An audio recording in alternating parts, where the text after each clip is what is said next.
சந்தான புஷ்பபரி மலக்கின் கினீமுக சரணயுக லமிர்த பிரப சந்திரசேகர மூஷிகாரூட வெகுமோக சத்யப்பிரியாலிங்கன சிந்தா மணி கலச கரகட கபோல திரியம்பக விநாயகன் முதற் சிவனை வலம் வருமளவில் உலகடைய நொடியில் வரு சித்திர கலாப மயிலாம் மந்தாகினி பிரப வதரங்க விதிரங்க வனசரோதய கீர்த்திக வரபுத்திர ராஜீவ பரியங்க தந்திய வராசலன் குலிசாயுத திந்திராணி மாங்கல்ய தந்து ரஷாபரண இகழ்வேல் வினோதன் அருள்கூர் இமயகிரி குமரி மகன் ஏறு நீலக்ரீவ ரத்ன கலாப மயிலே.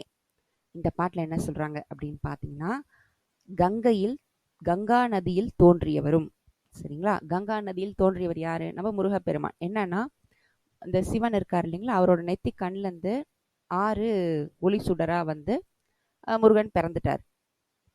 பிறந்தவனே என்ன ஆச்சு, அந்த சூட்டை யாராலையும் தாங்க முடியல. அசுரர்கள் அந்த குழந்தைய எடுத்துட்டு போய் ஏதாவது பண்ணிட போறாங்கன்னு சொல்லிட்டு என்ன பண்றாங்க, அக்னி தேவன் அதை தூக்கிட்டு போறாரு. அவரால் பாதியில அதுக்கு மேல தூக்க முடியல. உடனே என்ன பண்றாரு, கங்கா நதி கிட்ட கையில கொடுத்துட்டு ஓடிடுறாரு. கங்கா நதி அம்மா அவங்க கையில வச்சு பாக்குறாங்க. அதுக்கப்புறம் தான் பாத்தீங்கன்னா கார்த்திகை பெண்கள்கிட்ட கொடுத்து வளர்க்குறாங்க அப்படின்றது கதையா இருக்கு. சரிங்களா, அப்பேற்பட்ட உஷ்ணத்தை கொண்டவர் நம்ம முருகன். வெற்றியின் உஷ்ணம், அதாவது சுவாமியை நீங்க கும்பிட ஆரம்பிச்சவனே ஆட்டோமேட்டிக்கா செல்ஃப் கான்பிடன்ஸ் வந்து பீக்ல போயிடும். சரிங்களா, அது மட்டும் இல்லாமல் அவ்வளவு ஆக்ரோஷமான தெய்வம் வந்து அன்புக்கு அமைதியாகிறாங்க. என்னன்னு பாத்தீங்கன்னா, வள்ளிமலை காட்டுல நம்ம வள்ளி அம்மான் வந்து முருகனை தானே கல்யாணம் பண்ணிக்கணும் அப்படின்னு சொல்லிட்டு தவம் இருக்கிறாங்க. அவங்களுக்கு அன்பா வந்து அவரை கல்யாணம் பண்ணிக்கிட்டார். வேடரா தோன்றி அவங்கள கல்யாணம் பண்ணிக்கிட்டார் அப்படின்னு சொல்றாங்க. பாம்பு வடிவிலா இருக்கிற அத்தனை தேவர் தேவதைகளுக்கும் நம்ம முருகன் வந்து அடைக்கலமாக இருக்கிறார் அப்படின்னு சொல்றாங்க. அடுத்தது இந்திராணி இருக்காங்க இல்லைங்களா, இந்திராணி வந்து என்னன்னு பாத்தீங்கன்னா, அந்த வழக்கம் போல பத்மாசுரர் என்ன பண்றாரு, இந்திரனை பிடிச்சிட்டு விடமாட்டேன் அப்படின்னு சொல்றாரு.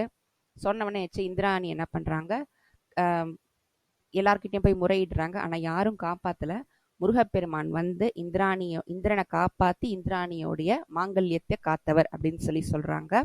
அடுத்தது வந்து பாத்தீங்கன்னா, இந்த பர்வதராஜன்னா நம்மளோட பர்வதராஜன்னாலே பார்வதி அடுத்தின்றது நம்ம தெரிஞ்சுக்கணும். பர்வதராஜன் புத்திரி பார்வதி அம்மான், அவங்களுடைய புதல்வன் வந்து நம்மளுடைய முருகப்பெருமான். அப்பேற்பட்ட முருகப்பெருமான் ஏறுற மயில் எப்படி இருக்குமா, அதோடைய கழுத்து அவ்வளவு அழகாக நீலமுள்ள கலர்ல இருக்கும் அப்படின்னு சொல்றாங்க.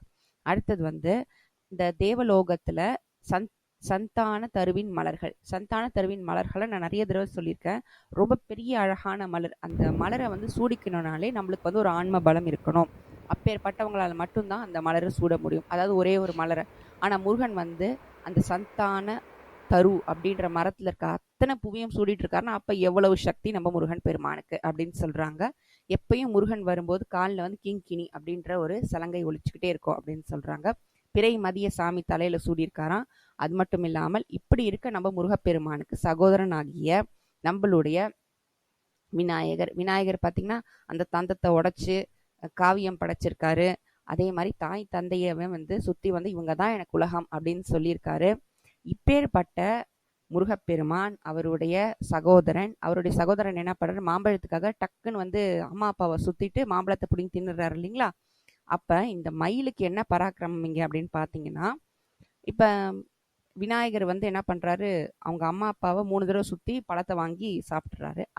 அவங்க அப்பாவை 3 தடவை சுத்தி பழத்தை வாங்கி சாப்பிட்றதுக்குள்ள நம்ம முருகன் ஏறின மயில் அந்த 3 சுத்துக்குள்ள முருகன் மயில் என்ன பண்ணிடுச்சு, உலக முழுத்தையும் சுத்திட்டு திருப்பி ரிட்டர்ன் வந்துருச்சு. அப்படின்னா அப்ப அந்த முருகனோட மயிலுக்கு எவ்வளோ பவர் அப்படின்னு சொல்றாங்க. இந்த பாட்டோட இது என்னன்னா, உங்களுக்கு வந்து இந்த மாதிரி மன அழுத்தம், இல்லை வந்து மனசுல ஏதோ பயம், இனம் புரியாத பயம், இல்லை ஏதோ ஒரு பிரச்சனைனால பயம், எதுல பயந்தீங்க அப்படின்னாலும் நீங்க முருகனை கும்பிடுறது வந்து ஓகே, முருகனை கும்பிட்டா ரொம்ப நல்லது. நீங்க முருகனோட மயிலை நீங்க நினைச்சுக்கிட்டீங்கனாலே போதும், அத்தனை பிரச்சனையிலிருந்து வெளியே வந்துடலாம், அத்தனை துன்பத்துல இருந்து வெளியே வந்துடலாம். முருகனோட மயிலுக்கே அவ்வளோ பராக்கிரமம், முருகன் ஏறுற மயிலுக்கு அவ்வளோ பராக்கிரமம். அதை நீங்க தியானித்தீங்கனாலே, அதை நீங்க வாழ்க்கை ஃபுல்லா பிடிச்சுக்கிட்டீங்கனாலே அதுவே வந்து பெரிய பலனை தரும் அப்படின்னு சொல்லி முருகனோட மயிலுக்கு இங்க கணத்தை கொடுக்குறாங்க. மிக்க நன்றி.